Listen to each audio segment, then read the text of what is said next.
being a member of the committee, the steering committee, where they set up for this tripartite.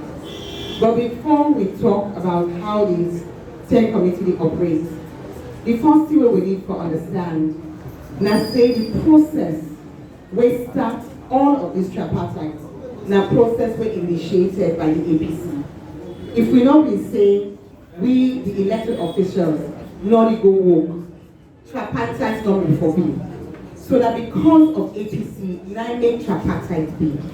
And if we go into a tripartite recommendation process, and we get seven people now each of the committees, when you come for do the steering committee, when for oversee the implementation, you will expect say APC go day in equal numbers.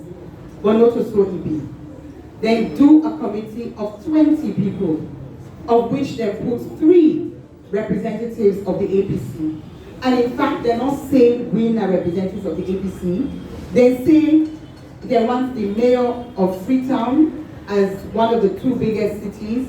They say they want the mayor of Makeni, and then they want the leader of parliament. They actually left the APC out of the structure. So that's like the first thing we for people begin understand waiting and the mindset behind this. So you don't do that one day. But the one day we will sit down for that 6 months and develop the recommendations. They don't be left at the recommendations. They will take their time and then do a roadmap for how this recommendation will be implemented. Then do a terms of reference also be developed for this steering committee. Then develop terms of reference where we able to see. But what happened with the terms of reference? Some of the major things then. Number one, they say the steering committee for meets bi-weekly, then every 2 weeks for the first 6 months in orbit. They say the steering committee forget subcommittees because you get a committee of 20 people, not all man go able to sit down and talk all things. We forget a small committees so you can dive into issues then when I really look into them. They say the steering committee go able engage with media and stakeholders. They say the steering committee, and this one very, very important. They say the steering committee will interact with the MDAs and the constitutional review process. Waiting happened.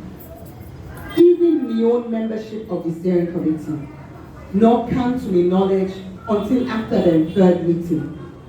At that point day, in 2024, I joined a meeting in October, a meeting in December, and I can tell you, say, their meeting, and they did not last reach 1 hour. Inside this 2025, now 3 meetings don't hold for this steering committee we created for oversee the implementation of recommendations. Meet in March, meet in May, and meet in September. This now steering committee who say we already get agenda. This now steering committee who say we don't want to get minutes. This steering committee who say they don't provide any documents. When the meeting they hold, if you get presentation from ECSL, sometimes for some team way now very, very, very detailed, they go turn and say, like 5 minutes, talk quick. And bring all of this to the attention because we need to understand the sentiment.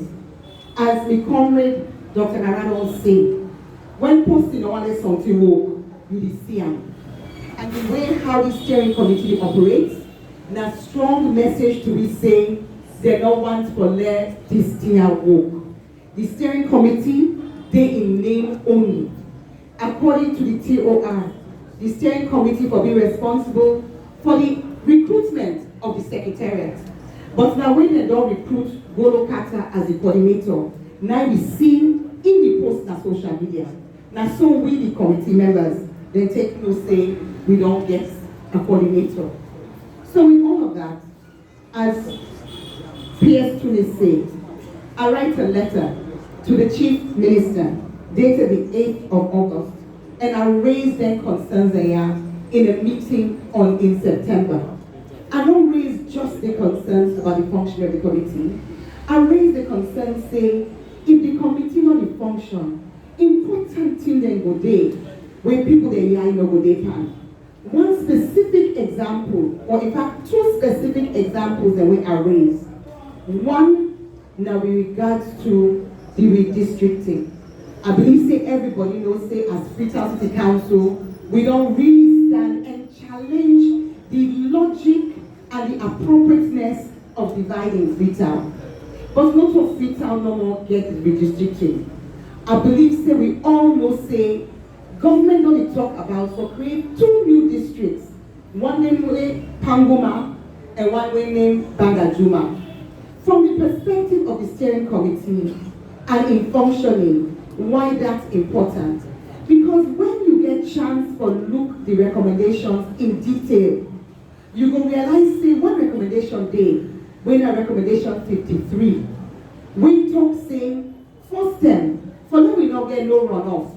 Now for them you get 55% of the vote. But that recommendation, it comes with an important change.